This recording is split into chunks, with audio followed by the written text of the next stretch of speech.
को लेकर बातचीत उतना ही पुराना मुद्दा जितनी पॉलिटिकल पार्टीज। जी हां, सबके खासतौर से बीजेपी के मैनिफेस्टो में ये रहा 80 से, और बातचीत के सिलसिले को जोड़ने के लिए आज एक बार फिर से बात दरअसल सुप्रीम कोर्ट ने बात कही कि अनुच्छेद 162 के तहत कमेटियां बनाने के लिए जो राज्य खासतौर से गुजरात और उत्तराखंड है, उन्होंने अपने यहाँ कमेटियां बनाई। समान नागरिक संहिता से फायदा क्या होगा, ये बात कही गई अनुच्छेद 44 में कि ये होना चाहिए, राज्यों को करना चाहिए। और क्योंकि ये संवर्ती सूची का था, इसलिए राज्य और केंद्र दोनों इस पे कानून बना सकते हैं, और इसी पे बातचीत का सिलसिला मोटे तौर पर शुरू हुआ था। मैं एक बार फिर से वहीं पे बातचीत शुरू करता हूं। बड़ी गुफ्तगू हो रही है इधर, बहुत बहुत शुक्रिया जी। मेरा आज प्रश्न है, हाँ, जो लोग आज इसके खिलाफत कर रहे हैं, हमारे दाहिने हाथ के लोग भी और बाएं हाथ से भी लोग जी, मैं पूछता हूं यदि यूसीसी आएगा तो उनको क्या नुकसान होगा? ऐसा कानून जब सब पूरा भारत एक हो जाएगा, महिला पुरुष एक हो जाएगी, हर व्यक्ति को अधिकार एक होगा, तो इनको विशेष कानून क्यों चाहिए? पहला सवाल, बहुत से सवाल, बिल्कुल सही है मुमताज भाई। बहस को कायदे से यही होना चाहिए, क्यों जरूरी है? किसी को एतराज नहीं है, लेकिन इसी बहाने यदि राजनीति करने की कोशिश की जाए तो निश्चित तौर पे एतराज होगा। हम सिर्फ ये कह रहे हैं कि यदि सबको कानून, जहां हिंदुस्तान में एक पग-पग पे पानी बदल जाता हो, सवा कोस पे बाणी बदल जाता हो, वहां आप चाहते हैं कि सारे लोग आपके जैसे कोट पहने, हमारे जैसे शर्ट पहने, हमारे जब आप कॉलम निकालते हैं, जब कहीं हम नौकरी, लोगों को एक बात का बड़ा वो है कि अगर लागू हो गया तो हम अपनी शादियां, अपनी उत्तराधिकार, वसीयत जैसे मसलों पे शायद वंचित हो जाएंगे और कानून एक काम करेगा। लेकिन इसको बहुत साफ तौर से कंफ्यूजन है, इसको क्लैरिफाई किया गया है जी, बिल्कुल क्लैरिफाई। विविधताओं से भरे हुए हिंदुस्तान में सबको एक रंग में, एक ढांचे में नहीं ढाला जा सकता। ये हमारा मैं ये सवाल है ना आपका, मैं इसी का उत्तर भी आप दीजिएगा विशाल जी। जी, विविधताएं आपके कल्चर में हो सकती हैं, लेकिन अधिकारों में अगर विविधता अगर चाहते हैं तो आप गलत कर रहे हैं। आज यह समय आ गया है कि आप अपने धर्म से ऊपर उठें और आप अधिकार की बात करें। आप अपनी बहनों को बहन और भाई को, दोनों को समान। वो कहते हैं कि हमें धार्मिक स्वतंत्रता की आजादी का जो है 25 का जो है उल्लेख है, 26, 27, 28 तक अनुच्छेद में जो उल्लेख है धार्मिक स्वतंत्रता का, वो बाधित होती है। मैं स्पष्ट कर दूं कि आपका जो फंडामेंटल राइट है वो एब्सोल्यूट नहीं है। मैं यहां पर चाहूं कि मुझे आजादी है, फ्रीडम ऑफ मूवमेंट है, और मैं अपने हाथ घुमाऊं और 2 जन का दांत तोड़ दूं, तो यह संभव नहीं है। यह हमारा संविधान यह परमिट नहीं करता है। हमें उतना ही अधिकार है जिसे दूसरों का नुकसान ना हो। अगर मेरी बहन का नुकसान हो रहा है अगर मेरे धर्म से, तो वहां पे परिवर्तन जरूरी है।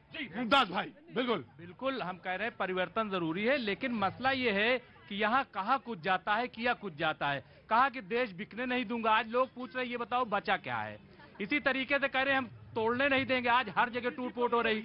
अगर आज उत्तराखंड में, मैं जोशी मठ का इसलिए जिक्र करना चाहूंगा क्योंकि जोशी मठ में जो इस वक्त परेशानी है वो वाकई सबको रुलाने पर मजबूर कर रही है। अब वहां पे बुलडोजर चल रहा है, 7 मंजिला इमारत। सवाल यह है कि 7 मंजिला इमारत कैसे बन गई? देखिए, विषय यही था कि जिनको प्रॉब्लम है वो उसी विषय पे बोले, इसके कानून आने से उनको दिक्कत क्या है, वो इधर उधर मत जाए। आज का टॉपिक यही है और यही चाहते हैं इस पर जवाब दे कि यदि यूसीसी आता है तो उनको दिक्कत क्या है। जी, कहां से आना हुआ? लखनऊ से। तो देखिए, हम अभी किसी ने उधर से बोला था कि, किधर से बोला था? इधर से आवाज आई थी कि आवाज ध्यान नहीं दे रहे हो डिबेट में? है महिला ने आवाज दी थी। महिला कहाँ? इधर खड़ी हुई है हमारे पास में। अच्छा, उन्होंने कहा कि महंगाई। क्या नाम है? शेर बहादुर सिंह। भुला दिया तुम्हारा जो मुद्दा था, हमने भुला दिया। इतने सवाल पूछे भूल गए। सुन लीजिए बस। उन्होंने कहा कि महंगाई और बेरोजगारी पे भारतीय जनता पार्टी वो बात नहीं करती है। हाँ। मैं बताना चाहूंगा कि देखिए, बेरोजगारी अगर है, किसी जिसके बच्चे पढ़ रहे हैं वो आगे जा रहे हैं। एसएससी हर बार वैकेंसी निकालती है, अभी सरकार ने सीएचओ का निकाला है। एक किसान होता है, 1 बीघा जमीन अगर खरीदता है तो अपने 1 बीघा जमीन अगर 10,000 का खरीदता है तो कीमत 2 साल बाद वो 1 लाख चाहता है। तो क्या सरकार अपने जनता हो या इंडिया है, वो नहीं चाहती कि हमारे इंडिया की। मैं आया मोहतरमा आया। Give me a second. जी जनाब, जी हुजूर, मैं आता हूँ, आपके पास आता हूँ। जी, मेरा नाम मोहम्मद सलमान है, मैं पटना। मोहम्मद सलमान साहब हैं, और कहाँ से आए सलमान साहब? पटना बिहार से। पटना बिहार से आए, मैं सुनेंगे। वाह वाह वाह, क्या बात है। शिवम भाई आ गए, बहुत अच्छा। किधर से आना हुआ आपका? है? मैं आया था, मैंने कहा भैया जी से नमस्कार कर लूं। ये बहुत अच्छा शो है जिसमें कभी भी कहीं भी कहीं से भी कोई आ सकता है। शिवम भाई का बहुत बहुत स्वागत है, नया साल मुबारक हो। सलमान भाई, आप कुछ कह रहे थे? हम लोग जो स्टूडेंट हैं, हम लोग तो यही चाहते हैं कि स्वास्थ्य, शिक्षा और जो है रोजगार, इसी पर बात हो। लेकर सलमान साहब का कहना है, शिवम, सलमान साहब का कहना है कि हमारा ये मानना है कि स्वास्थ्य पर बात हो, शिक्षा पे बात हो। हाँ हाँ जी, यही सलमान, हर सलमान का यही बात है कि स्वास्थ्य शिक्षा का नाम लेकर यूसीसी पर बात ना हो। हाँ जी, ऐसा है, हम चाहते हैं कि यूसीसी ही पर बात हो, लेकिन सिर्फ बात न हो। आया मौलाना जी, जनाब। देखिए, बात होगी जभी तो बात बनेगी ना। पहले तो बात ही होना जरूरी है इस देश में। पहले तो बात ही नहीं होती थी। अब शिक्षा और रोजगार पर कर लेते हैं। चलिए, सबसे पहले रोजगार ही कर लेते हैं। मुमताज उसी पे आगे शिक्षा रोजगार पर ही बात हो रही है। चलिए, रोजगार पर ही कर लेते हैं जी। ये हमारे आसपास आजकल एक व्यक्ति हैं जो पुजारी नहीं है, वो कुछ और है मुझे लगता है। वो कहते हैं कि मैं शिक्षा और रोजगार को लेकर भारत जोड़ो कर रहा हूं। अभी 2 दिन पहले सीएमआई का डेटा आया है, उनके राज्य छत्तीसगढ़ में बेरोजगारी दर 18% है और उनका दूसरा राज्य है राजस्थान, वो देश की सबसे ज्यादा 28% और पूरे देश में है 8%। अब मुझे एक चीज बताइए, जब उनसे पूछा पत्रकार ने कि वहां फलानी जगह ऐसा होगा, कहते मेरी जिम्मेदारी थोड़ी ना है, मुख्यमंत्री से पूछिए।